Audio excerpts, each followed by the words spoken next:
વિક્રમ સંવત 2080 જેઠ વદ એકાદશી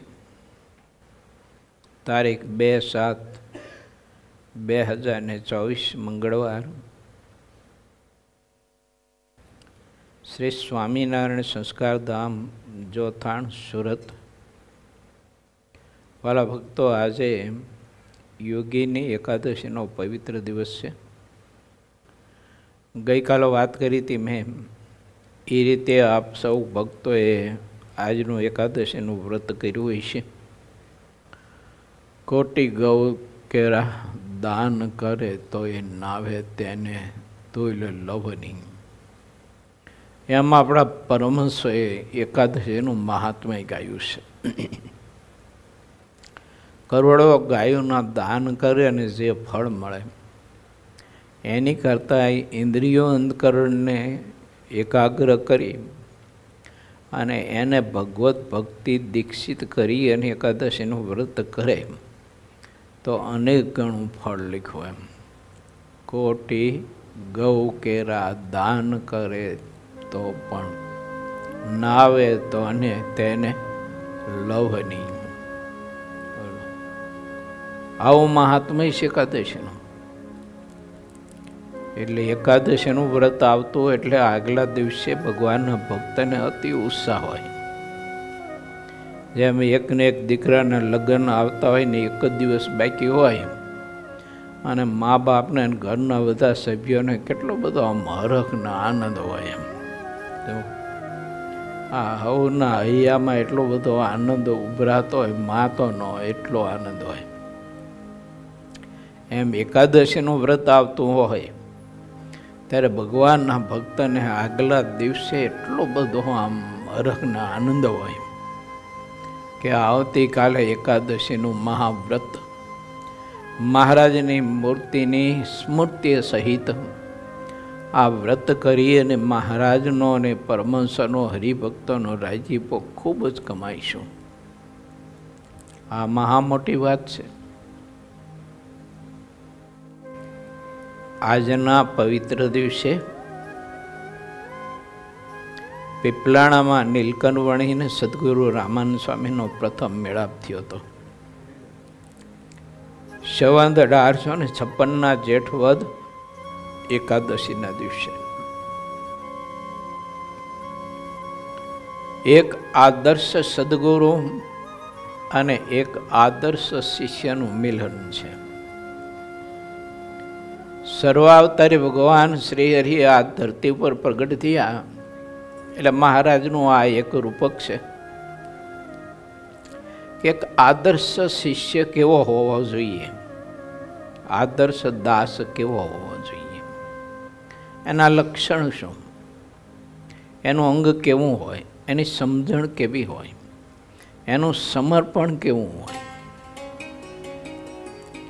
આ બધા સદવિચારોનું દર્શન નીલકંઠ વર્ણિય ગુરુ રામાનંદ સ્વામીના દર્શન પામી અને ગુરુ સેવામાં રોકાઈ અને 2 વર્ષ સુધી આપણને બહુ જ સંદેશો આપ્યો છે. ગુરુ શિષ્યનો નાતો એ કોઈ આ લોકના નાતાની જેવો નાતો નથી. ગુરુ શિષ્યનો નાતો એ પરબ્રહ્મ પરમાત્માના સ્વરૂપને ભેટી જવા માટે અને ભગવાનનો ભેટો કરવા માટેનો આ નાતો છે. એટલે શિષ્યને ગુરુ પાસે કોઈ સ્વાર્થ ન હોવો જોઈએ અને ગુરુને શિષ્ય પાસે કોઈ સ્વાર્થ ન હોવો જોઈએ. કેવળ ભગવાનને પામી જવું અને ભગવાનને પમાડી દેવાય સિવાય બીજું વચમાં કશું આવે જ નહીં. જો શિષ્ય પાસે ગુરુને કંઈક સ્વાર્થ હોય, આ લોકનો કોઈ પણ ગમે તેમ ધન સંપત્તિનો, પદાર્થનો, ખાવા પીવાના પદાર્થનો, બીજો ત્રીજો કોઈ એ પોતાની સેવા પરિચર્યા કરાવવાનો વગેરે વગેરે કોઈ પણ સ્વાર્થ, તો એ દિવ્ય સંબંધ નથી. ગુરુ શિષ્યનો સંબંધ હંમેશા દિવ્ય હોવો જોઈએ. પોતાના ગુરુ પાસે શિષ્યને ભગવાનને પામી જવું અને પરમાત્માને પામી જવાના માર્ગમાં કોઈ કારણો અવરોધ કરતા હોય તો તે અવરોધના આવરણો એ સદગુરુની કૃપાથી ટળી જાય. આ સિવાય એની બીજી કોઈ અપેક્ષા જ ન હોય. જ્યાં સુધી આ બધી અપેક્ષા રહેતી હોય ને મનાવવાની, પૂજાવાની, હાર ને તોરાની, ખાવાની, પીવાની, રસોઈઓની નાનતે, તો એ દિવ્ય સંબંધ નથી, માયિક સંબંધ છે. માયિક સંબંધ છે એટલે માયિક સુખ મળશે. તમે લોકો વખાણ કરો, બહાર પહેરાવો, ધોતિયા ઓઢાડો, ફળ ફૂલ લાવો, એમ બધું માયિક સુખ મળે અમને. જો હવે એ બધું માયિક સુખ છે એ તો ભગવાને પોતે જવાબદારી લીધી છે. ગુરુ રામાનંદ સ્વામી પાસે માગી લીધું છે કે તમારો આશ્રિત હોય એને બધું માયિક સુખ બધું મળો. એમ ગુરુ કે સારું ત્યારે હલો આપ્યું. એવું બહુ દયાળુ હોય ને ગુરુ તો છેલ્લા એમ માગ્યું ને ગુરુએ આપી દીધું. અન્ન ધન વસ્ત્રથી સુખી થાવ અને અંધકાળે જે વેદના હોય શરીર છોડવાની એ વેદનાથી રહિત થાવ. એ 2 વચન આપી દીધા.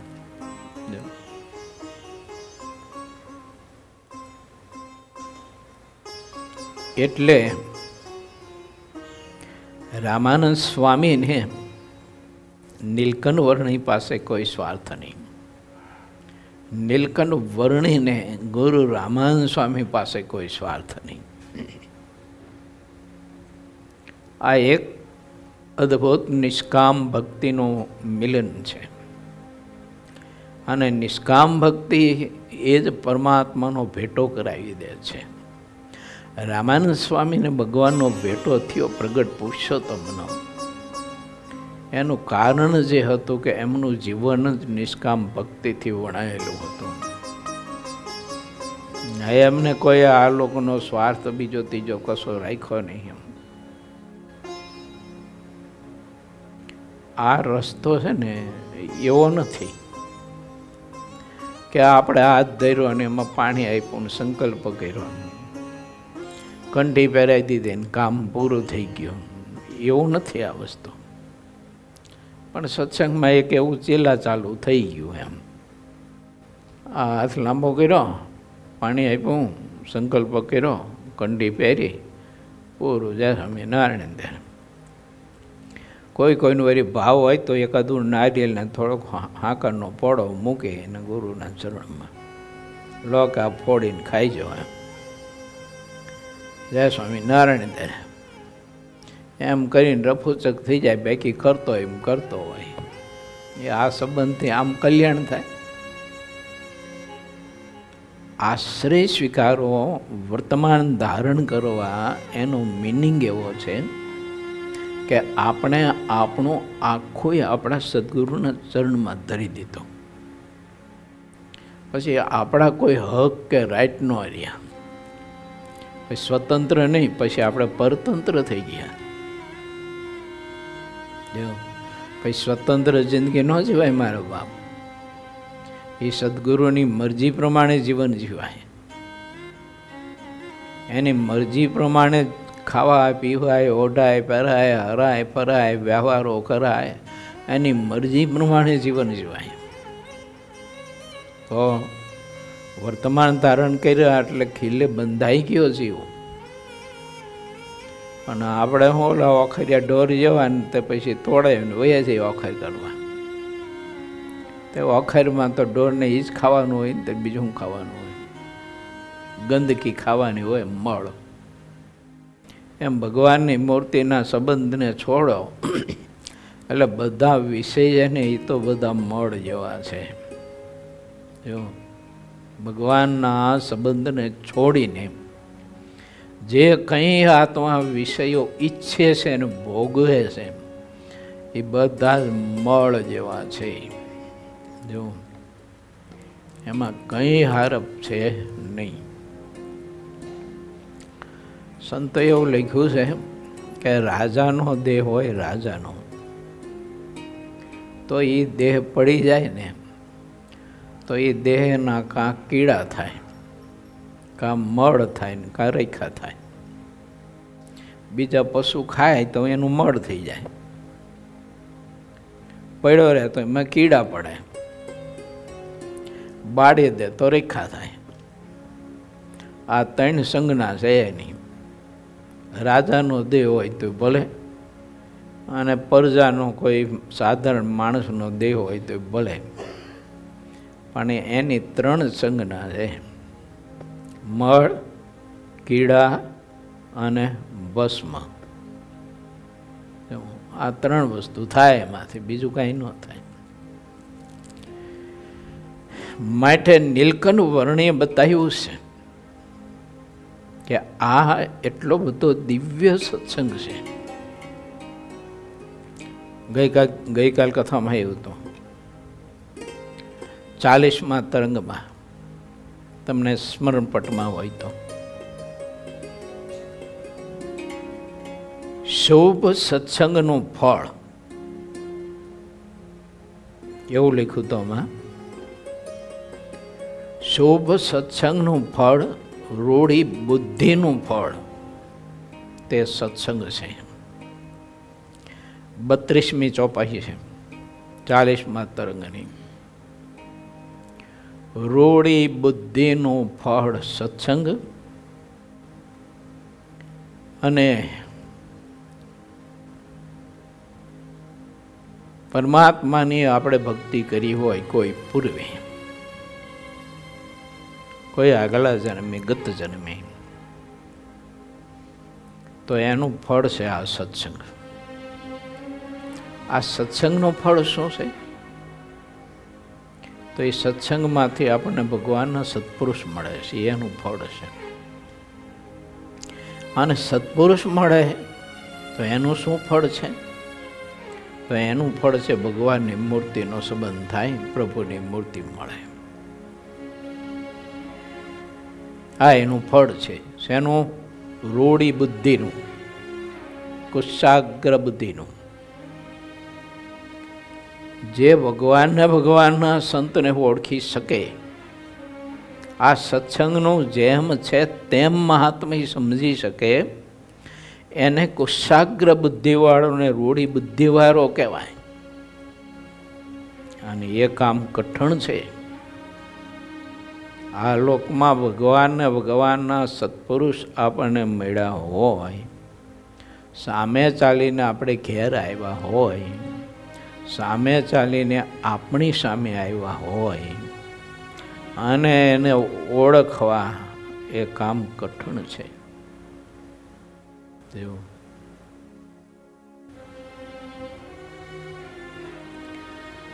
પ્રસંગ છે, ટૂંકમાં આપો. જોવન પગી રોડિયો રખડું અને વડગામનો લાખો, આ બધા એકાદા બીજા મિત્રો હતા.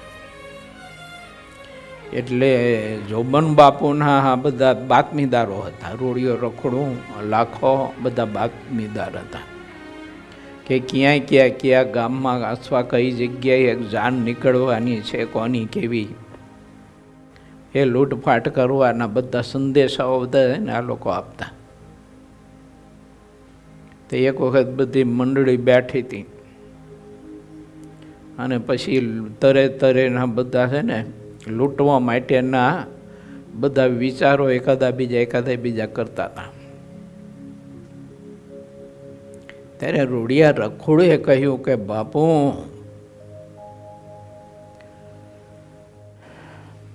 એક દેવતાઈ જેવી ઘોડી છે, કે દેવતાઈ જેવી ઘોડી, અને એ સ્વામિનારાયણ કરીને એક ભગવાન આ ધરતીમાં પ્રગટ થયા છે કે જો, અને એ લોકોને સમાધિઓને આવું બધું કરીને ભરમાવે છે, ને એની પાસે માણકી ઘોડી છે કે એ દેવતાઈ ઘોડી છે કે. બાપુ, જ્યાં સુધી તમારી પાસે એ માણકી ઘોડી ન આવે ને ત્યાં સુધી જોબન બાપુની મજા ન કહેવાય, કે નામ ન કહેવાય એમ બાપુનું.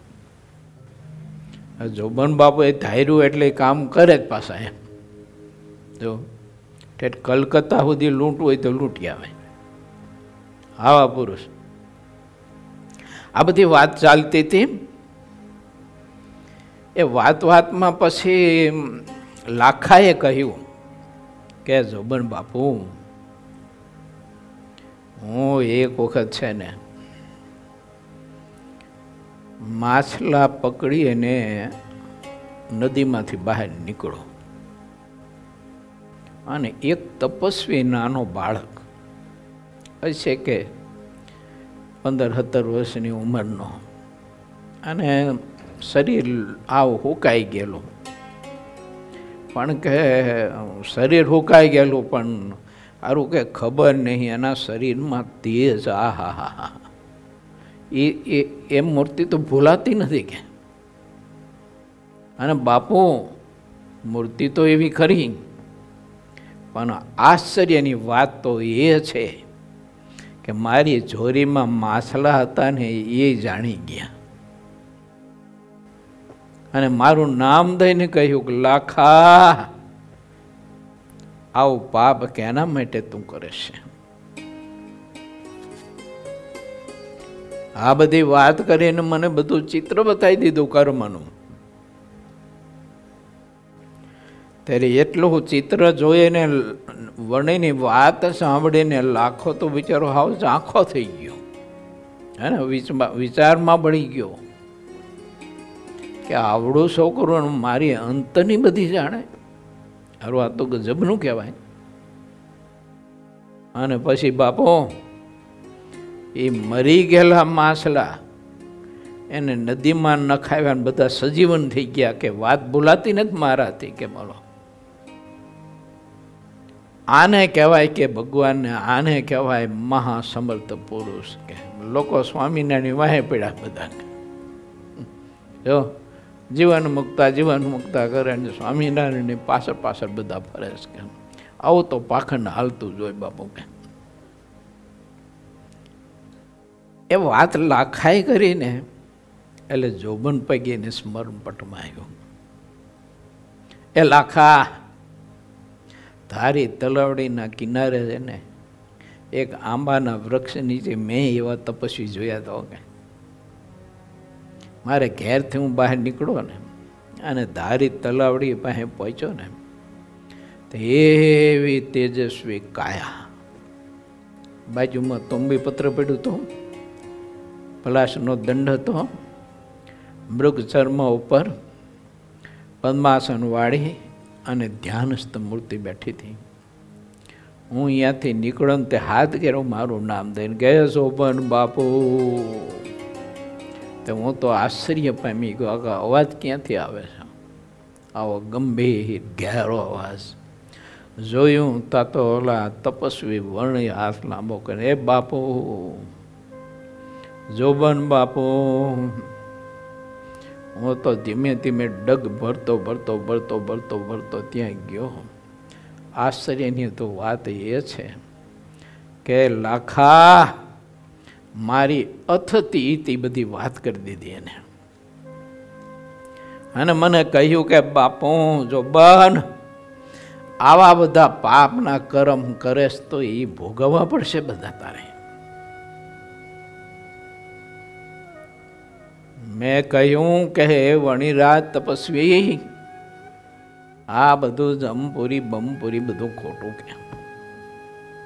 એ લાખા, મને એ વર્ણીએ જમપુરી દેખાડી દીધી. બોલો કે જમપુરી દેખાડી દીધી. ધરું જોવા માંડ્યો હું તો. એવી તપસ્વી કાયા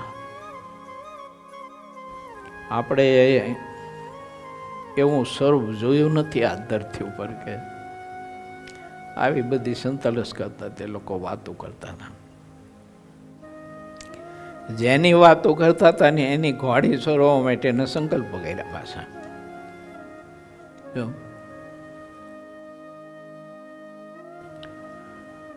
સત્સંગ જો ન મળે ને ભગવાન મળે તો હું તમે ઓળખી ન શકીએ. સત્સંગ મળે તો સંત મળે, અને સંત મળે તો સંત ભગવાન ઓળખાવે. બાકી એ ધારી તલાવડીના કિનારે આવ્યા હતા ને એમ આ તાપીના કિનારે એ જ મૂર્તિ આવી હતી. મેં ગઈકાલે વાત કરી હતી, પરમ દિવસે ગઈકાલે ઘણો બધો સમાજ બેઠો હતો, જોયું હતું. એ સામર્થ્ય પણ જોયું નદી પાર કરી એનું. કોઈ સંત નહોતા. માટે આ સત્સંગનું ફળ છે. ભગવાનના સત્પુરુષ મને તમને મળે તે છે, અને ભગવાનના સત્પુરુષને ઓળખવાનું ફળ ભગવાન પુરુષોત્તમ નારાયણનું સ્વરૂપ મળે તે છે. માટે વિચારવું કે ભગવાનને ભગવાનના સત્પુરુષને કોઈ દિવસ પોતા જેવા સાધારણ મનુષ્યનો માનવા. તમને જ્યારે મળે ત્યારે વાત છે હો. એવા ભગવાનના સત્પુરુષ જ્યારે તમને મળે ત્યારે એને વિશે કોઈ પણ પ્રકારનો મનુષ્ય ભાવ અને પોતા જેવા એને સાધારણ કોઈ દિવસ નહીં માનતા. એને ભગવાન પુરુષોત્તમ નારાયણના મુક્ત પુરુષ છે, અને સામર્થ્ય ઐશ્વર્ય અને પ્રતાપનો સંકોચ કરી અને મારા ને તમારા ભેળા અખંડ રહેતા હોય છે. એના દ્રષ્ટાંતો મહારાજે વચનામૃતમાં ઘણા આપ્યા છે. મહારાજ કે વડવાનળ અગ્નિ ઘરમાં આવે તો આખું ઘરને આપણે બધા બળી મરી, એ કંઈ સુખ ન આવે એના પ્રકાશનું. પણ એ જ વડવાનળ અગ્નિ આપણા ઘરમાં દીવા રૂપે જો હોય ને તો પ્રકાશનું ખરેખરું સુખ આવે.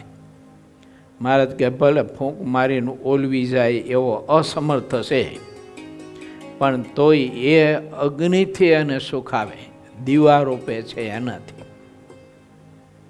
વડવાનળ અગ્નિથી સુખ ન આવે. એમ મહારાજને મહારાજના મુક્ત પુરુષ આ ધરતી ઉપર જેવા છે એવા સામર્થ્ય અને જેવા છે એવા તેજે યુક્ત આ ધરતી ઉપર આવે તો મહારાજ કે બધા બળી મરે. ત્યાં કુંતાજી અને સતરાજીતનું પણ દ્રષ્ટાંત આપ્યું છે. સતરાજીત પાસે ભગવાન જ્યારે પ્રગટ થયા, સૂર્યનારાયણની વાત છે, તો સૂર્યનારાયણ જ્યારે પ્રગટ થયા ત્યારે સતરાજીત જેવા મનુષ્ય થઈને આવ્યા હતા. અને સૂર્યનારાયણે એને સમંતક મણી આપ્યો. આ તે બધી કથા ભાગવતમાં છે.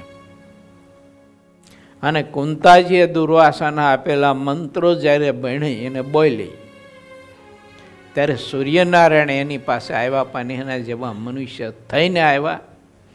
એટલે મહારાજ કે કુંતાજીને એને સમાગમનું સુખ આવ્યું, એના થકી કર્ણરૂપ ગર્ભ રહ્યો, અને એ કર્ણનો એના થકી જન્મ થયો. જેવા છે એવા સૂર્યનારાયણ જો આવ્યા હોય તો કુંતાજી અને સતરાજી બે બળી મરત, એકેયને સુખ ન આવે. માટે હેત તો છે ને સજાતિમાં થાય, વિજાતિમાં ન થાય. એટલે ભગવાનને ભગવાનના સત્પુરુષ મારા તમારા માટે છે ને સજાતિ થાય છે. એટલે મનુષ્ય વિગ્રહ મને ને તમને દ્રષ્ટિગોચર થાય છે, પરંતુ તે મનુષ્ય નથી. અને મનુષ્ય માનતા નહીં કોઈ દિવસ. આવી બધી વાતો મહારાજે મખ્યાઓમાં કરી છે હરિભક્તો પાસે. એ ભક્તો, આ સંતો અમારા ભેળા છે, અને એમ બાપુભાઈ તમે કેવા માનો? આવું મહારાજે પૂછ્યું. બાપુભાઈ કે મહારાજ, જ્યાં સુધી તમે આ સંતોની ઓળખાણ નહોતી કરાવી ત્યાં સુધી તો અમે સાધારણ જગતમાં બધા સાધુ ફરતા હોય ભિક્ષા માગવા માટે, એવા સાધારણ અમે માનતા હતા. પણ તમે આ સંતોનું મહાત્મ્ય જેમ છે તેમ તમે સમજાવ્યું એટલે અમે આ બધા સત્પુરુષોને અક્ષરધામના મહાદિવ્ય મુક્ત માનીએ છીએ મહારાજ. પણ હવે અમારી મતિ એ પ્રાકૃત ન થઈ જાય, સંતોનો કોઈ વ્યવહાર જોઈને એવી દયા કરજો પ્રભુ. નહીં તો સત્પુરુષનો કોઈ એવો વ્યવહાર છે ને લેવા દેવાનો માગવાનો બીજો ત્રીજો જોઈને જીવને પ્રાકૃત બુદ્ધિ આવી જાય તો મહારાજ કે એને બધા દોષ નડતા થઈ જાય. જો ન નડતા હોય તો નડતા થઈ જાય. ક્રોધ, લોભ, ઈચ્છા, રાગ, દેશ વગેરે વગેરે બધું જ. કેમ? તો એ સત્પુરુષને વિશે એને એ દોષ પૈઠા એને. એ તો ભગવાનના વાલ્યા પુરુષ છે. હવે મહારાજની મરજીમાં રહેનારા પુરુષો હોય એ બધા. જો તે ક્યાંક મહારાજની મરજી એવી હોય તો એક મુઠ્ઠી અનાજ માટે ઘણો બધો ટંટો કરે, જો ઝઘડો કરે, એમ ક્રોધ કરે. મૂડીમાં ઘઉં જોતા હતા બધા. પહેલાં સંતોને જાતે કામ કરવાનું હતું. જો તમારી જેવી તપસ્યા નહોતી એ વખતે. જો અત્યારે તો તમારું તપ ખીલું છે ખરેખર. તે સુખના ઢગલા છે. બોલો, જેમ પાણી વરસે એમ સુખ વરસે. બધું કામ જાતે કરવાનું હતું સંતોને. અનાજ દળવાનું, રસોઈ કરવાની, ભોગવતી નદીના સામે કિનારે પ્રસાદીનો કૂવો અહીંયા પાણી ભરવા જવાનું, પછી લાકડા કાપવા જવાનું. અમારા ગુરુ કહેતા કે અમે 2 મહિનો વગડામાં પડ્યા રહેતા કે લાકડા કાપવાના, અડાયા છાણા વીણવાના. 12 મહિનાની રસોઈ એમાં થતી. ઉત્સવ સમય આ બધીની. એ લાકડા કાપવા જતા અહીંયા વગડામાં પડ્યું રહેવાનું. આખો દિવસ લાકડા કાપવાના. એ બોર ભરી અને હાથી હોય ને એ બધા મંદિરે પહોંચાડે. તે ઘઉં જોતા હતા. તે ઘઉંમાં પૂતરા હોય ને,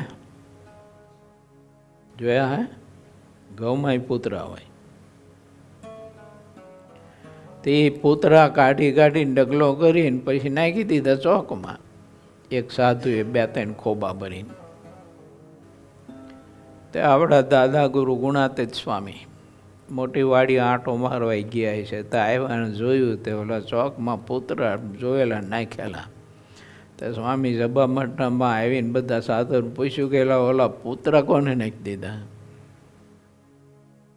તો કોઈ કહ્યું કે ફલાણા સાધુ. એ સાધુ અહીંયા આવી કે મફત આવે છે કે આ બધા પુત્રને કીધા વીણાયેલ એક બધા પુત્ર વીણીને પછી એમાંથી ઘઉં કઢાવ્યા ફોલી. તે 2-3 ખોબા પુત્ર હતા. તેમાં એકાદો ખોબો જેવા ઘઉં નીકળાય છે. સ્વામી કે ખબરદાર, કોઈ દિવસ એક પણ પુત્રો જો નાખી દીધું તો આ તો હરિભક્તોની પરસેવાની સંપત્તિ છે કે આવી રીતે નાખી દો છો. તે એટલા ખીજાયા. તે 2-3 પુતરા 2-3 ખોબા પુતરા માટે ઓલા સાધુને એટલા બધા ખીજાય, એટલા બધાને એટલો બધો લંગરાયો ને એટલો બધો ઉધડો લીધો. તે સાધુનું મહાત્મા હતું એટલે નકર ઘર ભેગો થઈ જાય. બોલો, હા, એટલો બધો ટડકાયો એને. આવી પ્રકૃતિ જોઈ એટલે આપણે મનુષ્ય ભાવ આવે કે ન આવે. એટલે બાપુભાઈ મહારાજને હાથ જોડીને વિનંતી કરી કે મહારાજ, આ પરમહંસનો કોઈ પ્રકારનો વ્યવહાર જોઈ અને અમને એમને વિશે કોઈ પ્રાકૃત ભાવ ન પઠાય. આપણે પ્રસાદી આપે ને યાર હાર પહેરાવે ને બીજાને ન પહેરાવે, કહો કે બીજાને પહેરાવ્યું ને આપણે ન પહેરાવ્યું ને આપણે પ્રસાદી ન આપી હોય. વાતે વાતે આપણું તો મોઢું છે ને એ રહેવણે છોડ જેવું થઈ જતું હોય છે. વાતે વાતે આને બોલાવ્વાનું, મને ન બોલાવ્વાનું, આને ભાવથી બોલાવ્વાનું, મને ભાવથી ન બોલાવ્વાનું, વગેરે વગેરે. આ બધી કથામાંથી મારે તમારે એ સમજવાનું છે. નીલકંઠવાણી સમજાવે છે કે આ સત્સંગ મળવો એ દુર્લભ છે અને સત્સંગ મળ્યા પછી આવા સત્પુરુષ મળવા એ દુર્લભ છે અને એવા સત્પુરુષને યથાર્થ એના સંદર્ભમાં એને સમજવાને અનુસરવું એ દુર્લભ છે અને એના સંદર્ભમાં એને સમજીને એને અનુસરે તો પુરુષોત્તમ નારાયણ દુર્લભ નથી, તો એ સુગમ થઈ જાય. બાકી મહારાજને મેળવવું અને મહારાજને પામવો, મહારાજના ચરણ કમળની સેવા મારે તમારે પ્રાપ્ત કરવી એ તો બહુ કામ કઠિન છે. જો જીવ સાધન કરી કરીને હવે કેટલું કરી શકે? મારી તમારી સાધન કરવાની ક્ષમતા કેટલી કહો લો. મહારાજના વખતમાં પરમહંસોની હરિભક્તો મહારાજની આજ્ઞા કરીને એવી કઠિન આરાધના કરતા હતા. પોષ મહિનાની કડકડતી ઠંડીમાં મહારાજ સાધુ ને હરિભક્તોને ગળા સમાણા પાણીમાં, કોઈ નદીનો ધરો હોય કે સરોવર હોય, તો એ જળમાં ગળા સમાણા જળમાં એક કોપીન ભર આખી રાત્રિ હાથમાં માળા આપીને ભજન કરાવતા હતા. બોલો, થાય આપણાથી સાધન અત્યારે એવું? નહીતર પછી આવતા શિયાળામાં આપણે ખાતરો કરીએ. અમે તમે બધા એમ તાપી નદીના પાણીમાં ગળા હમાણા પાણીમાં ઊભા રહી અને હાથમાં માળા લઈને સ્વામિનારાયણ સ્વામિનારાયણ સ્વામિનારાયણ કરવાનું. જો આ બીજા દિવસે જોથાણમાં ગયા ને એ કોથરો ભરીને કંઠીઓ આવે પાછી, લો આ તમારી કંઠિયું કહે. સાધન કરવાની ક્ષમતા જીવની કેટલી, એની કરતા એવા ભગવાનના સંત મળે અને એનો મન કર્મ વચને કરીને આત્મા સ્વીકાર કરી લે, એને આખો એના ચરણમાં મૂકી દે, એને ભગવાનને પામી જવા માટે અને પ્રભુની ચરણની સેવા પામવા માટે એને બીજું કોઈ સાધન કરવું ન રહે. આવો સુગમ માર્ગ છે. એટલે મહારાજે લખ્યું કે રૂઢી બુદ્ધિ એનું ફળ સત્સંગ, અને સત્સંગ કરી એનું ફળ એવા ભગવાનના સત્પુરુષ મળે તે, અને એવા સત્પુરુષ ભગવાનના મળે એનું ફળ તો કે અક્ષરધામના અધિપતિ પુરુષોત્તમ નારાયણ મળે એટલે આત્મા અનાદિ મુક્તની સ્થિતિને પામી જાય. આવી વાત છે અદ્ભુત. મહારાજે હરિભક્તોને કાયમને માટે મહારાજની મૂર્તિની સ્મૃતિ રહે અને મહારાજના મુક્તોની સ્મૃતિ રહે એના માટે મહારાજે થોડીક રમૂજ કરાવી. એ વાત કથા આવી હતી આપણે છેલ્લે. ભક્તજનોના પાપને ટાળવા માટેની શ્રી હરિએ રમૂજ કરાવી. શેના માટે કરાવી? એના પાપ બધા નાશ કરવા માટે કરાવી. કેવી રમૂજ કરાવી? એ વાત 41મા તરંગમાં સિદ્ધાનંદ સ્વામી લખી છે, એમાં આપણે પ્રવેશ કરીએ. પૂર્વ 20મો તરંગ 41મો વિવિધ પ્રકારની રમૂજ દ્વારા વેદ વિરુદ્ધ મતને પ્રગટ કર્યો. દરબાર સુરાખાચર બધા હરિભક્તો કરતાં શરીરે સ્થૂળ હતા, એટલે શરીર બહુ જાડું હતું, ભારે હતું એમનું. તેમણે મસ્તક ઉપર બાંધેલી પાગ સૌથી મોટી હતી. મોટું માથું એટલે પાગ તો મોટી જ હોય ને. સુરત બંદરના જેટલા હરિભક્તો હતા તે શ્રીહરિના દર્શન કરવા માટે સભામાં આવીને બેઠા હતા. સુરતના હરિભક્તો, તેમાં નારાયણદાસ નામે એક કણબી હરિભગત હતા.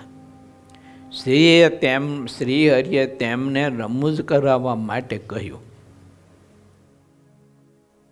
નારાયણદાસ, હા મહારાજ, તો કે તમારી સુરતી ભાગ છે ને એ સુરાખાચરના મસ્તક ઉપર મૂકો, એને પહેરાવો એમ, તમારી સુરતી ભાગ.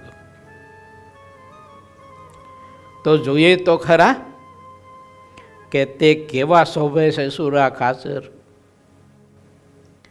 તેમણે શ્રીહરિને રાજી કરવા માટે શ્રીહરિએ કહ્યું તેમ કર્યું. જે સુરતી ભાગ હતી તે સુરાખાચરના મસ્તક ઉપર મૂકી.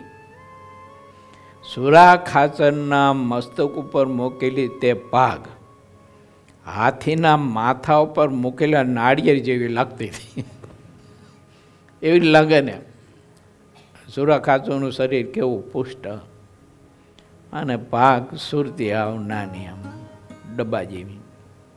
ઓલા ભોપા નથી આવતા ઘણા, ઓલા જાડા ભોપા આવે, એનું માથું એટલું જ હોય.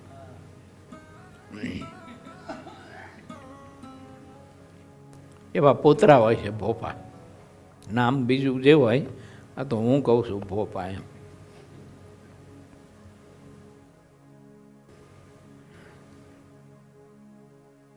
પછી શ્રીહરિએ સુરાખાચરની ઘણી બધી મોટી ભાગને સુરતના નારાયણદાસના માથા ઉપર ઘણા ઉત્સાહથી પાછી મુકાવી.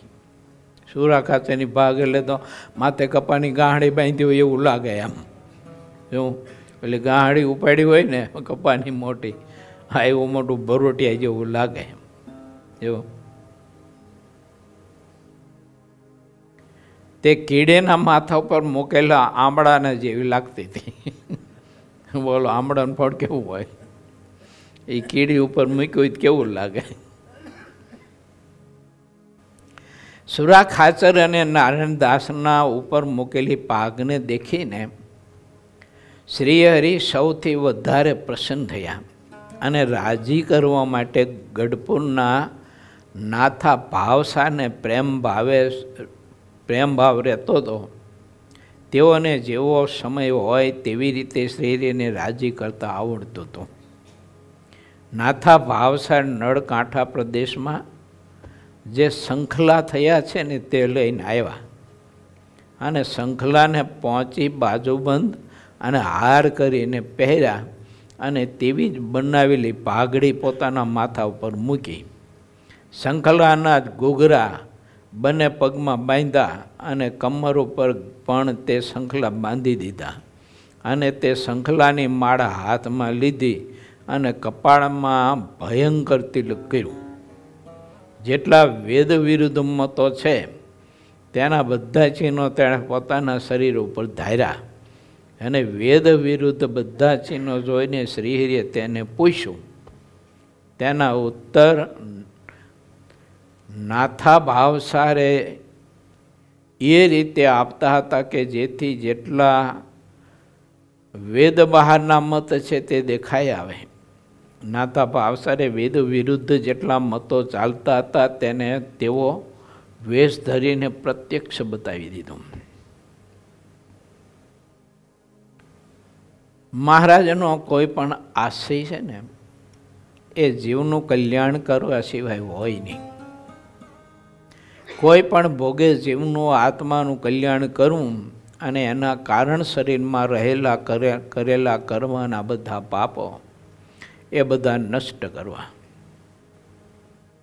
એ સમયે મોરબીથી ઉત્તર દિશામાં એક ભીલ્લા નામે ગામ છે. ત્યાં એક ગોવિંદજી નામે પ્રસિદ્ધ બ્રાહ્મણ રહેતા હતા. તેણે પણ બરાબર સમય પ્રમાણે શ્રીહરિને રાજી કરવાનું ખૂબ જ આવડતું હતું. તે ગોવિંદભાઈને જ્યારે સત્સંગ થયો ત્યારે તેઓ વેદ વિરુદ્ધના જેટલા મતો છે ને તેમાં રહેલા બધા દોષોને યથાર્થપણે જાણતા હતા. સત્સંગ થયા પહેલાં તેઓ તે દોષોને ગુણ કરીને માનતા. જેટલા વેદ વિરુદ્ધ મત છે તે વેદને માનતા નથી. જે વેદને માનતા નથી તે બધા મત વેદથી વિરુદ્ધ છે. વેદને જે સૌથી અધિક માનવા તેને સત્સંગ કહેવાય છે. ગ્રંથ માત્ર એની ઉત્પત્તિ છે ને વેદમાંથી છે.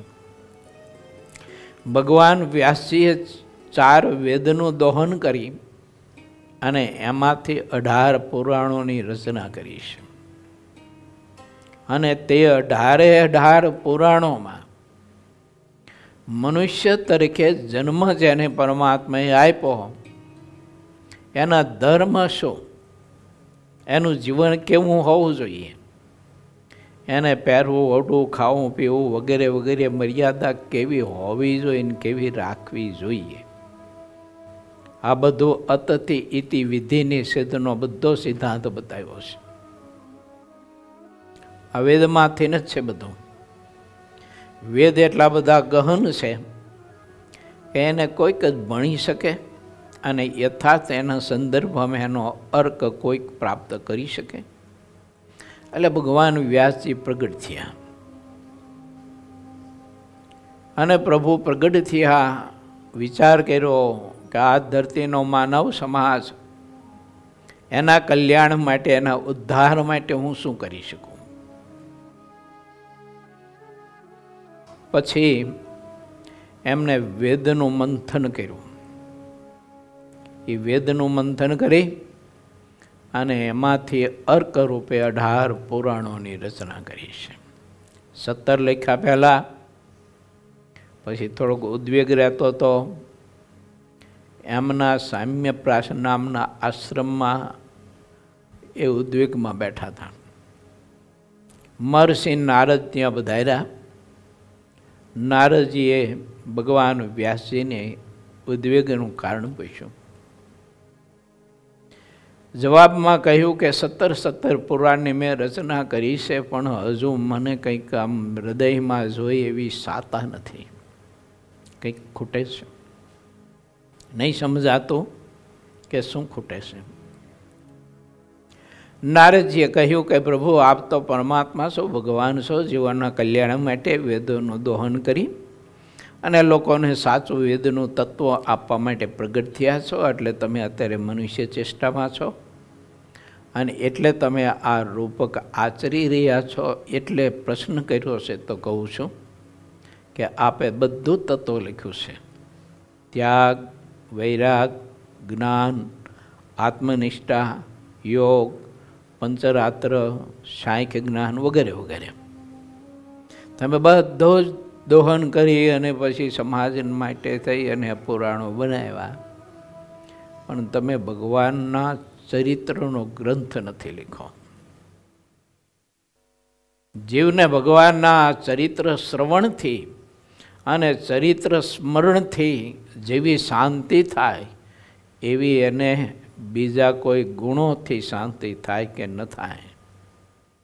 અને પછી ભગવાન વ્યાસજીએ 10મો સ્કંદ લખ્યો, ભગવાનના ચરિત્રો લખ્યા. આ વાત મુક્તાનંદ સ્વામીએ મહારાજને પૂછી ત્યારે ભગવાન સ્વામિનારાયણ શાંતિના કારણ બતાવતા પ્રભુએ પોતાના ચરિત્રો કહ્યા છે.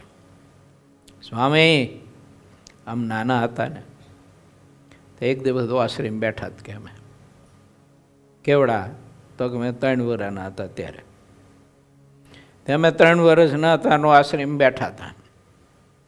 તે અમને માખણ ને રોટલી ખાવાની ઈચ્છા થઈ. મા પાસે માખણ ને રોટલી માગી પણ માએ કીધું કે માખણ બાખણ તો છે નહીં, રોટલી આપો. મેં કહ્યું કે મારે રોટલી લુખી ખાવી નથી, મને માખણની રોટલી આપો. માં કહે નથી. એમ કરીને માં જરાક રીસી અને રસોઈ ઘરમાં વહી ગઈ. દૂધ બૂધ મૂક્યું છે સંભાળવા માટે.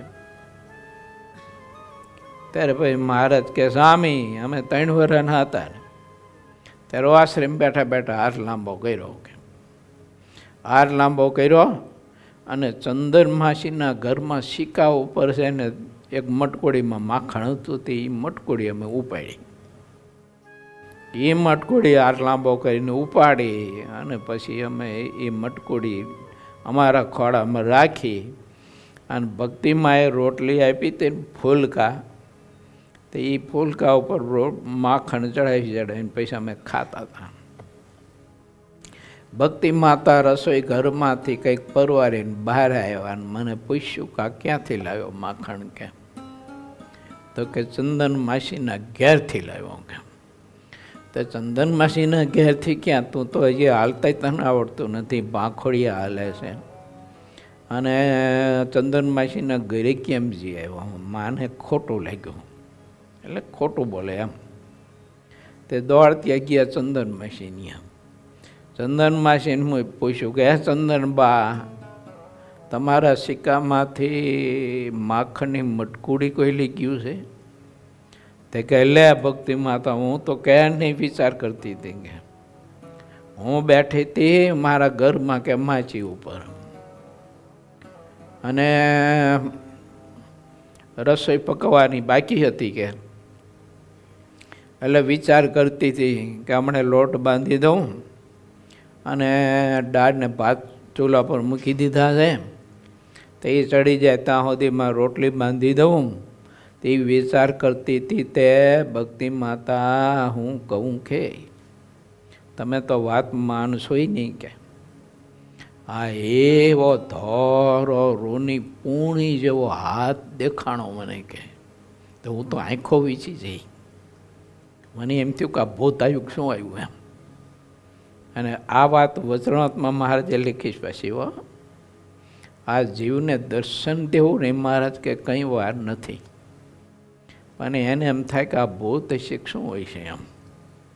આપણા અહીં જોથાણમાં કોઈ ન હોય બોલો, અને પછી તમે કોઈ પણ એકલા હોય અહીંયા બોલો યોગાભાઈ, તમે એકલા હોય અને પછી એકદમ પ્રકાશનો ઝબકારો થાય અને મહારાજની દિવ્ય મૂર્તિ એકદમ આમ તેજથી ઝળહળતી પ્રગટ થઈ અને દોડતા મહારાજ તમારી સામે આવે તો તમે કઈ બાજુ ભાગો બોલો છે.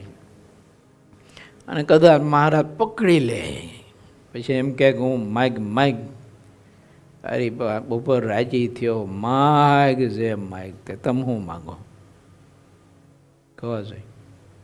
અહીં કોઈ ન હોય ને એટલો અંધકાર હોય અને કડાકા બડાકા થતા હોય ને વીજળીના ઝબકારા થતા હોય ને ચારે બાજુ તમરા બોલતા હોય ને શિયાળિયા લારીયું કરતા હોય ને કૂતરા ભણતા હોય ને અને આવા સમયે પછી ઠાકોરજી દર્શન આપે તો હું માગી આપણે બીજું પેન્ટ માગી હું બીજું માગી તો વાત કરે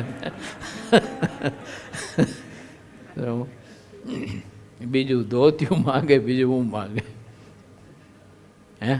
મહારાજે લખ્યું વચનામાં મહારાજ કે દર્શન દેવા તો કાંઈ વાર નથી પણ જીવને છે ને એ દર્શન પહોંચે જ નહીં, કામ કઠણ છે. જો તે ચંદનમાસી કહ્યું ભક્તિ માતાને કે ભક્તિ દેવી હું વાત કરું કે તો હું તો આંખો વીચી બેસી જઈ ગયા અને ઘડી બર થયું ને આંખો ખોલી તો કે સિક્કામાં મટકુડી જ નહીં ગયા. ત્યારે પછી ભક્તિ માતાને એમ થયું કે ઘણી સામે વાત કરી સાચી છે. પછી ભક્તિ દેવીએ ચંદન માસીને કહ્યું ચંદન બેન એ ભૂત બત નહોતું, મારો ઘનશ્યામ એને ઘેર બેઠા બેઠા લાંબો હાથ કરી અને પછી એ માખણની મટકુડી લીધી અને બેઠો બેઠો મેં ફૂલકા બનાવીને આપ્યા હતા ને એ ફૂલકાનું માખણ હજુ ખાય છે. હાલ હું તને બતાવું કે મારે ઘરે હાલ હાલ હું બતાવું કે એમ કરીને ચંદનમાં જઈને ગિરેલા આવ્યા અને જોયું તો મટકુડી ભક્તિ માતા પીશું બોલ, મટકુડી તારી એક નહીં, મટકુડી અમારી છે. આ વાત મહારાજે વચનામૃત ગ્રંથમાં પણ મૂકી છે. મહારાજ કે કોઈ પણ ગોડિયો પુરુષ હોય, યોગી પુરુષ, તો મનુષ્યના જેવડા હાથે લાખો ગા ઉપર વસ્તુ પડી હોય ને તો એ જ હાથે ઉપાડે, એવું વચનામૃતમાં લખ્યું છે. જો અને યોગ સિદ્ધ કર્યો હોય ને તો એ સંકલ્પ કરે ને એટલે એની વૃત્તિ છે ને એ આકાર થઈ જાય. સંકલ્પ કરે તો આકાશ તત્વ પ્રધાન થઈ જાય વૃત્તિ એની, એટલે એનું શરીર જ આકાશ તત્વ પ્રધાન થઈ જાય. તમે જોઈ જ ન શકો. જો મેં મોટા અંકેવાડીમાં એક વખત સભા હતી ને ત્યારે કથા કરી હતી યોગાનંદ સ્વામીની. કદાચ રેકોર્ડિંગ હોય તો ખબર નહીં, મસ્ત કથા થઈ હતી. યોગાનંદ સ્વામી પવનનું રૂપ લઈ અને મહારાજના દર્શન કરવા આવે છે. અને મહારાજની સાથે પછી વાતો કરે એટલે મહારાજ પૂછે છે કે યોગાનંદ આટલો મોડો કેમ આવ્યો કે સભામાં? યોગાનંદ સ્વામી કે મહારાજ હવે તમારી મૂર્તિના ધ્યાનમાં બેઠો તો ને એવું સુખ આવ્યું, એવું સુખ આવ્યું, એવો આનંદ આવ્યો, એવો આનંદ આવ્યો તે તમારી મૂર્તિનું દર્શન સુખ મૂકી નહોતું શકાતું. તે મારી જાણે ભૂખ કે અહીં સભા આવી છે તો હું તો મોડો પડ્યો. ભાઈ એકદમ ધ્યાનમાંથી જાગ્યો, ધ્યાન તૂટ્યું એટલે હું તો ભાગ્યો. તો આ તમારા દર્શન કરવા આવ્યો તો હું તો કૃત થઈ ગયો મહારાજ તમારા દર્શન કરીને. સભામાં બધાને એમ થતું તો મહારાજ વાયરે વાતું કરે કે શું? યોગાનંદ સ્વામી કોઈને દેખાય નહીં, પવન દેખાય આપણને, કોઈ જોઈ જ ન શકે, દ્રષ્ટિગોચર જ ન થાય. ત્યાં સભામાં બધાને મનમાં એમ થતું હતું કે મહારાજ શું નહીં યાર વાયરે વાતું કરે, માણસ તો કોઈ છે નહીં સામે. એટલે મહારાજને મનમાં એમ થયું કે આ બધી સભાને આ યોગાનંદની સ્થિતિ, યોગાનંદને મારે વિશે જે પ્રીતિની હેત છે ને એનું દર્શન મારે કરાવવું પડશે. એટલે મહારાજે પછી યોગાનંદને કહ્યું કે યોગાનંદ આ તારું વાયુ રૂપ સંકેલી અને મૂળ રૂપે પ્રગટ થા. આ તો યોગાનંદ સ્વામી પ્રગટ થયા. લે કે આ તો યોગાનંદ સ્વામી છે. તેમ મહારાજ કે અમે એની હારે વાતો કરતા હતા. આવી કથા છે.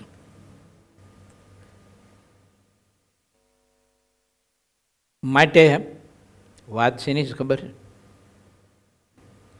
ભગવાન વ્યાસજીએ વેદનો મંથન કરી 18 પુરાણ છે લખ્યા, અને એ 18 પુરાણનું મંથન કરી અને ભગવાન સ્વામિનારાયણ શિક્ષાપત્રી લખી. એ શિક્ષાપત્રીમાં જે મહારાજે આપણને બતાવ્યા માર્ગો, ધર્મો, હવે એમાં અમારા બાદ કરો, બ્રહ્મચારીના બાદ કરો, આચાર્યના બાદ કરો, રાજાના બાદ કરો, વિધવા બહેનોના બાદ કરો અને કર્મયોગી બહેનોના બાદ કરો શ્લોક. તો તમારો માટે કેટલા રહે? 212 શ્લોકમાંથી પહેલાં 10 શ્લોક તો જાણે મંગલાચરણના, 11મા શ્લોકથી શરૂ થાય છે શિક્ષાપત્રી, જીવ હિંસા ન કરવી ત્યાંથી. છેલ્લા 2 શ્લોક પાછા મંગલાચરણના, એટલે 10 ને 4 14 શ્લોક તો નીકળી જાય. 212 શ્લોકમાંથી તો વાહે રહ્યા કેટલા? 198. 198 શ્લોક રહ્યા. એમાંથી રાજાના બાદ કરો, આચાર્યના બાદ કરો, વિધવા બહેનોના કરો, સધવા બહેનોના કરો, સાધારણ ધર્મો છે એ, પછી બ્રહ્મચારીના, પછી અમારા સાધુના બાદ કરો તો કેટલા શ્લોક આવે? 2-4 જ હોય શ્લોક. બોલ, એ 2-4 શ્લોકમાં 18 પુરાણનું રહસ્ય અને એ તત્વ ભગવાન સ્વામિનારાયણે આપણને આપ્યું છે. અને એ રહસ્ય અને એ તત્વોને તમે ગ્રહણ કરીએ અને પાલન કરીએ, અને એ તત્વમાં જો આપણે પ્રીતિ થાય ને એ તત્વને જો આપણે પ્રાણ માનીએ તો મારે તમારે ભગવાન સ્વામિનારાયણને મળવા ન જવું પડે, પણ એ તમને મળવા આવે. જો આપણે એના દર્શન કરવા માટે લાંબુ ન થવું પડે, એ દર્શન દેવા આવે. આવી વાત છે. માટે ભગવાન સ્વામિનારાયણે આપણને જે બતાવ્યું છે તે શાસ્ત્રનો બધો અર્ક આપ્યો છે. કોઈ પણ શાસ્ત્ર વાંચો અને શિક્ષાપત્રીનો શ્લોક પછી વાંચો તો તમને એ બધો એમાંથી એટલો અર્ક મળશે. બીજું કે ભગવાનને એટલી માટે દયા આવી એટલા માટે આપણા ઉપર કે કળિયુગનો માણસ બહુ બીજી હશે, એટલે ગ્રંથો વાંચી નહીં શકે બિચારો. એટલે એના માટે છે ને 212 શ્લોકની શિક્ષાપત્રી કરી દઉં. એટલે બધા શાસ્ત્રનું મહારાજે પછી દોહન કરી વલણું કરી અને અર્ક રૂપે આપણને આ શિક્ષાપત્રી એક આપી 212 શ્લોકની. એમાં મેં એમ કહ્યું એમ 5-7 શ્લોક જ આપણા માટે, એમ અમારા માટે એટલા, તમારા માટે એટલા. એનો પાઠ નિત્ય કરીએ આપણે અને એ પ્રમાણે આપણે આપણું જીવન બનાવીએ. સતીદેહ ભગવાનને પામી ચૂક્યો એ આત્મા, એને મરીને ભગવાનના ધામમાં જાઉં એવું રહે જ નહીં કોઈ દિવસ. હા, એટલું બધું અદ્ભુત તત્વ મહારાજે આપણને શિક્ષાપત્રીમાં આપ્યું છે અને વચનામૃત ગ્રંથમાં કોઈ અદ્ભુત તત્વ આપ્યું છે. એને સમજવા માટે પ્રયાસ કરીએ. એમાં હું ને તમે પ્રીતિ કરી, કારણ કે પ્રભુને ખબર હતી. એ તો અંતર્યામી હોય કે ન હોય, એટલે ભગવાનને ખબર હતી કે આજથી 200-250 વર્ષ પછી મોબાઈલનો જન્મ થાય છે, પછી લોકોને ટાઈમ મળશે નહીં, બીજા કોઈ ગ્રંથો વાંચી નહીં શકે અને બિચારો મોડે સુધી એમાં ને એમાં મથતો હોય છે, તો ગ્રંથો ક્યારે વાંચશે આવડા મોટા? માટે છે ને બધું દોહન કરીને એક શિક્ષાપત્રી રૂપે થોડોક અર્ક આપી દઉં. એટલું વાંચે ને તો એનું કલ્યાણ થઈ જાય. એમ આવું વિચારીને મહારાજે આપણને તે શાસ્ત્ર આપ્યું છે, જેમાં જેટલો અધર્મ વંશ રહે છે તેટલો તેમાં અસુર ભાવ સ્વાભાવિકપણે રહે છે, તેમ વેદ કહે છે. અને તે અસુર ભાવ છે તે અધર્મમાં રુચિ કરી બતાવે છે. જેને જેટલી ધર્મમાં રુચિ હોય છે તેટલો તે મનુષ્ય દૈવી હોય છે, અને જેટલા દૈવી મનુષ્ય છે તે ધર્મમાં રુચિ હોવાથી તેવા કહેવાય છે.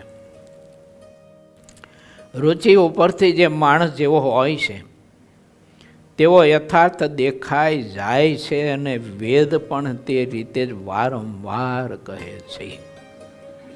આ ગ્રંથ માત્ર એને એટલું જ કહે છે,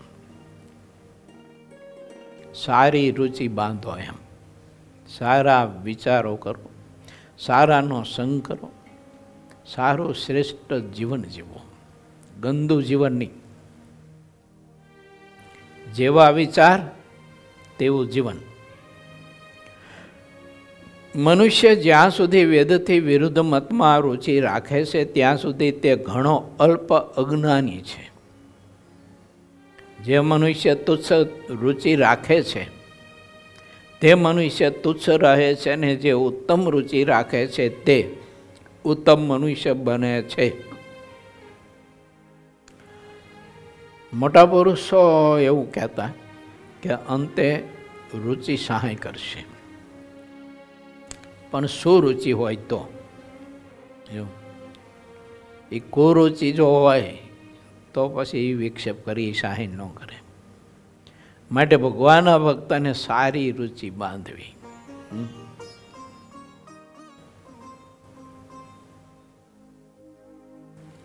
જે જે ઉત્તમ થયા છે તે ઉત્તમ શ્રેષ્ઠ પુરુષનો સમાગમ કરવાથી જ અત્યંત ઉત્તમ થઈ ગયા છે તે પ્રગટ દેખાઈ આવે છે. જે સર્વોત્તમ પુરુષનો પ્રેમથી અપાર સમાગમ કરે છે તે ઉત્તમ જ્ઞાનને શીખે છે. અને કુબુદ્ધિ મનુષ્ય તો જેમ જેમ ઉત્તમ જ્ઞાન શીખે છે તેમ તેમ તેનું અજ્ઞાન વધારે વધતું જાય છે. ભગવાનના સંત થકી જ્ઞાન શીખવું, આપણી બુદ્ધિ બળેથી નહીં અને અજ્ઞાની મનુષ્ય પાસેથી જ્ઞાન ન મેળવવું કોઈ દિવસ. નહીતર એ જ્ઞાન છે ને આપણને ક્યારેક અજ્ઞાનતામાં ઢાળી દે, ખબર ન પડે.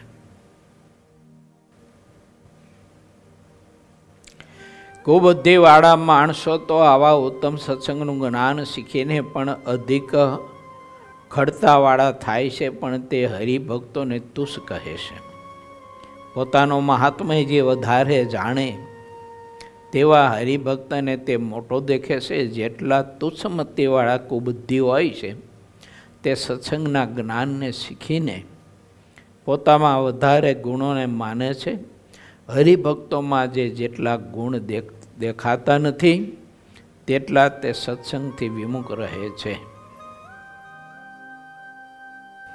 અને જે પોતે પૂરેપૂરો અધમ હોય છે તે પોતે જરૂર નરકમાં જાય છે, અને જે લોકો તેનો સમાગમ રાખે છે તેને પણ તે નરકમાં લઈ જાય છે. સત્સંગની રીત સમજ્યા વિના જે કોઈ વધારે કે ઓછું વર્તે છે તેને જે પૂરી રીતે સત્સંગ કરનારો છે તે યથાર્થ રૂપમાં ઓળખે છે. વિપ્ર ગોવિંદજી બોલવામાં ઘણા ચતુર હતા. તે જે વેદ વિરુદ્ધ મતો હતા તેને પ્રગટ કરી દેખાડતા હતા. શ્રી હરિ ગોવિંદ વિપ્રને જોઈને વારંવાર તેમને બોલાવતા હતા. જેટલા અધર્મી લોકો હોય છે તે ધર્મવાળા સાથે દ્વેષ રાખે છે. હોતાશનીને દિવસે આટલી વાત થઈ. હવે પછી ફૂલદોલની જે વાત છે તે કહું છું. સવારના પહરમાં શ્રીહરિએ સ્નાન વગેરે કર્યું અને જ્યારે રસોઈ તૈયાર થઈ ત્યારે ભાવથી જમ્યા. પછી પ્રેમથી મુખવાસ લીધો. પછી શ્રીહરિએ જેટલા સંતો હતા તે બધાને જમાડ્યા. જલેબી અને મોતીચૂરના લાડુ આપ્યા. શ્રીહરિ પોતે રોજ રોજ સંતોને ઘણા જ ભાવથી પીરસતા હતા. તે પછી શણગારેલા ફૂલદોલ ઉપર બેઠા શ્રીહરિ. ઇતિ શ્રી સહજાનંદ સ્વામી શિષ્ય સિદ્ધાનંદ મુનિ વિરચિત શ્રી હરિચરિત્રામૃત સાગરના 20 પૂરમાં વિવિધ પ્રકારની રમૂજ દ્વારા ગોવિંદ વિરુદ્ધ મતને પ્રગટ કર્યો. વેદ વિરુદ્ધ મતને પ્રગટ કર્યો. એ નામે 41મો તરંગ સમાપ્ત થયો. મહારાજે મખ્યાઓમાં બધા ભક્તોને આવું બધું ઘણું તત્વ આપ્યું છે. અને એક એકના ઘેર પધરામણી કરી, થાળ કરી. કોઈ કોઈના ઘેર મહારાજે રાત્રિ રોકાઈ નહીં. કોઈ કોઈને સમાધિ દ્વારા, કોઈ કોઈને મોટા સત્પુરુષના સમાગમ દ્વારા સત્સંગનું યથાર્થ જેમ છે તેમ જ્ઞાન કરાયું, સમજ આપી. ન તો કોઈને મનાતું. મહારાજ મહાત્મા કહે ને સંતોનું, તો કોઈને મનાય ન મનાય. સ્વામિનારાયણના સાધુ છે ને એટલે વખાણ કરે છે એમ. એને મહારાજ સમાધિ કરાવતા. અને સમાધિમાં મહારાજીને સીધા જ અક્ષરધામમાં મોકલતા ને. અક્ષરધામમાં જાય ત્યારે તે જ પરમહંસો ને તે જ ભક્તો ને તે જ પાર્ષદો મહારાજની દિવ્ય સભામાં બેઠા હોય અને દિવ્ય પદાર્થથી મહારાજની વિવિધ પ્રકારની સેવા પરિચર્યાને પૂજા કરતા હોય. અને સરસ મજાના ઝૂલા હોય તો ઝૂલામાં મહારાજને બેસાડીને ઝૂલાવતા હોય. આ વગેરે વગેરે આવું બધું સમાધિમાં એને દર્શન મહારાજ પોતે કરાવતા હતા. પછી સમાધિમાંથી જાગે અને ઊભા થાય ત્યારે હાથ જોડીને કહે, મહારાજ તમે વાત કરો છો એ ખરી છો કે આ બધા અક્ષરધામના મુક્ત છે અને અમારા જેવા જીવના કલ્યાણ માટે અમારા જેવા થઈને અમારા ભેળા આજે અહીંયા રહે છે અને અમારા નાના એવા ખોબલા જેવા ઘરમાં એ રસોઈ કરે, ભોજન જમે. અને મહારાજ તમે પણ એ નાના એવા ખોબલા જેવા ઘરમાં રાત્રિ રોકાવ, ભોજન કરો, સંતોની પંક્તિ કરો, સંતોને ભાવથી પીછી પીછીને તમે જમાડો. આ મહાદિવ્ય અલૌકિક આનંદ અને સુખ પ્રભુએ તમે અમને આપ્યું. એ આ સમાધિમાં તમે દર્શન કરાવ્યું એટલે અમને સમજાયું કે અમે કેવા ભાગ્યશાળી છીએ ને અમારા ઉપર ભગવાનની કેટલી કૃપા છે કે આવા મુક્ત પુરુષોના ભેળા રહેવા માટેનો અમને અવસર મળ્યો છે. આવા મુક્ત પુરુષોની અમને સેવા મળી છે. મહારાજ આજે અમને સમજાયું. બાકી તો અમારા ઘરના આંગણે ઘણા બધા ભેગધારીઓ આવતા તો એ બધા જેમ લોટ દાળ માગી જતા ને અમે આપતા એમ અમે આ પરમહંસોને લોટ દાળ આપીને એવું માનતા એમ. પણ આવા સમર્થ પુરુષો છે, તમારો સંબંધ આવો છે, તમારી મૂર્તિનું આવું મહાદિવ્ય અલૌકિક સુખ હો, રાત્રિ લેનારા પુરુષો તમારી મરજી જોઈ અને આ લોકમાં એમનું બધું સામર્થ્ય, ઐશ્વર્ય, પ્રતાપ આ બધું ઢાંકીને અમારા જેવા હાવ નિર્બળ થઈ અને અમારા ભેળા રહી અને અમારી ઉપર કૃપા કરીને મહારાજ કલાકોની કલાકો સુધી આ મુક્તાનંદ સ્વામી, બ્રહ્માનંદ સ્વામી, આ ગોપાળાનંદ સ્વામી, આ મહાનુભાવાનંદ સ્વામી, આ નિષ્કુળાનંદ સ્વામી, આ પ્રેમાનંદ સ્વામી, આ ભાયત્માનંદ સ્વામી કલાકોની કલાકો સુધી અમને તમારું મહાત્મય, તમારા ચરિત્ર એ સંભળાવે અને જ્ઞાન, ત્યાગ ને વૈરાગ્યની વાતો સંભળાવે અને મને જગત ને સંસાર આ દેહ ને દેહના સંબંધીઓ બધા આવો એની ઉલટી કરાવી દે. આવી અમારા ઉપર આ મહા મોટા પુરુષોની કૃપા છે. બોલો, મુક્તાનંદ સ્વામીની એ વખતે કેટલી ઉંમર, અદ્ભુતાનંદ સ્વામીની ઘણી બધી ઉંમર, ભાયત્માનંદ સ્વામીની ઘણી બધી ઉંમર, મહાનુભાવાનંદ સ્વામીની એટલી બધી ઉંમર, એટલી ઉંમરે રાત્રિ દિવસ અને કલાકોની કલાકો સુધી હરિભક્તો પાસે કથા કીર્તન કરીને ભગવાન સ્વામિનારાયણનું મહાત્મય સમજાવતા હતા. અને મનુષ્ય દેહની દુર્લભતા અને મનુષ્ય દેહ શા માટે મેળવ્યો છે, શા માટે પ્રભુએ આપ્યો છે, અને આ સત્સંગ જે મેળવ્યો છે ને એ સત્સંગ ભગવાને આપણને આપ્યો છે તો એ સત્સંગમાં કેવું દૈવત છે, કેવો મહાદિવ્ય પ્રતાપ છે. આવી બધી વાતો અમને કરીને અમારા ઉપર કૃપા કરીને અમને નિર્વિકાર અને અમને આ જગતમાંથી નિષ્કુળ કરે છે આ મહાપુરુષો. કોઈ સંત ભગવત વાત કરીને મને ને તમને નિષ્કુળ કરતા હોય ત્યારે સંતની આપણા ઉપર કેટલી કૃપા હોય, આપણા ઉપર કેટલો એને પ્રેમ હોય, કેટલો સ્નેહ હોય. આપણે સમજી ના શકીએ એટલે આપણે સામે વળતર એટલો સ્નેહ દાખવીને આપી ન શકીએ, કારણ કે આપણી બહુ કક્ષા ઓલા ખાબોચિયાના ડેટકા જેવી છે. ખાબોચિયાના પાણીમાં ડેટકું રહેતું હોય ને એને એ ખાબોચિયામાં બધું દુઃખ મનાતું હોય. જો પણ એને કોઈ સરોવર મોટું ને કાં સમુદ્ર બતાવે ને તો ઓલા ખાબોચિયાના ડેટકાનું છે ને મગજ ફાટી જાય, જોઈને હા થઈ જાય ને તો જો હા એવું થઈ જાય તો મગજ ફાટી જાય. એટલે ભગવાન સ્વામિનારાયણે આપણા બધા ઉપર કૃપા કરીને એવો મહાનિધિ આ સત્સંગ રૂપી નિધિ આપ્યો છે. માટે આ સત્સંગમાં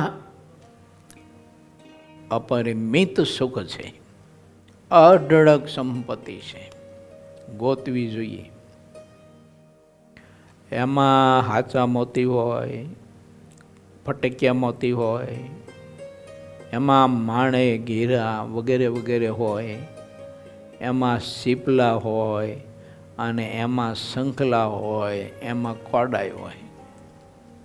શું લેવું અને એ સમુદ્રમાંથી શું મેળવવું, એમ મારે ને તમારે ભગવાનના સત્પુરુષનો સંગ કરી અને સમજણ કેળવવી પડે કે આ સત્સંગરૂપી સમુદ્રમાંથી મારે શું લેવું, એમ શું મેળવવું.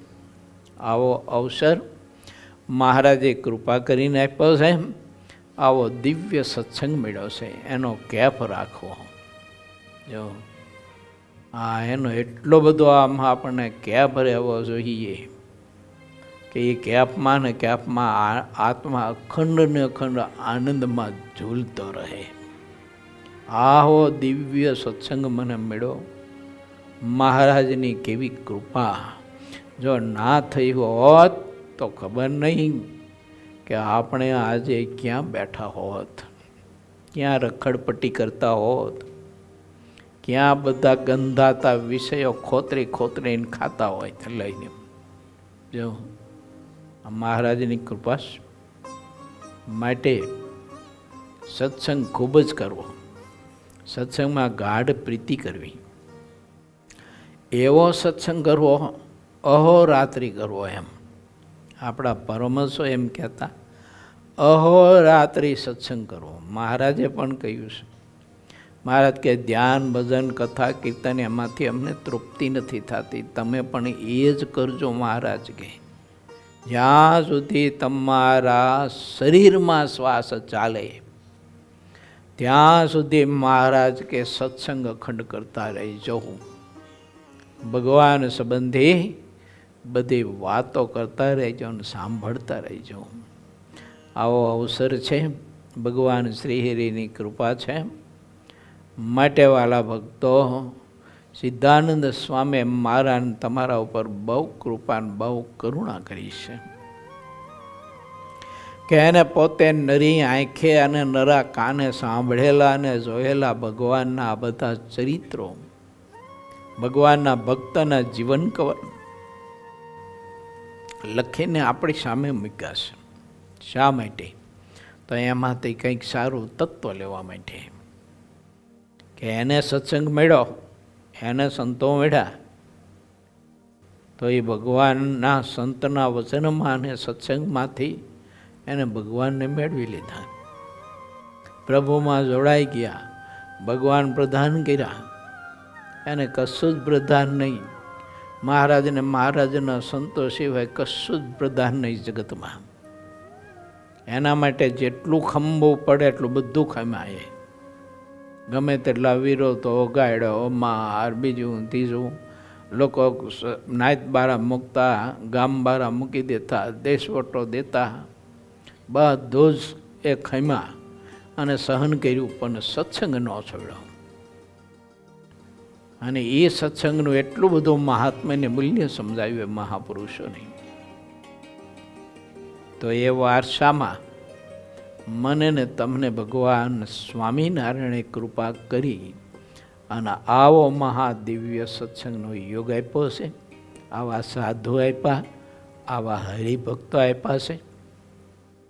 પરસ્પર એમાં એવી ગાઢ આત્મીયતા કરી અને આપણે સહુ કોઈ એના થઈને રહીએ. સહજાનંદ સ્વામી મહારાજની જય.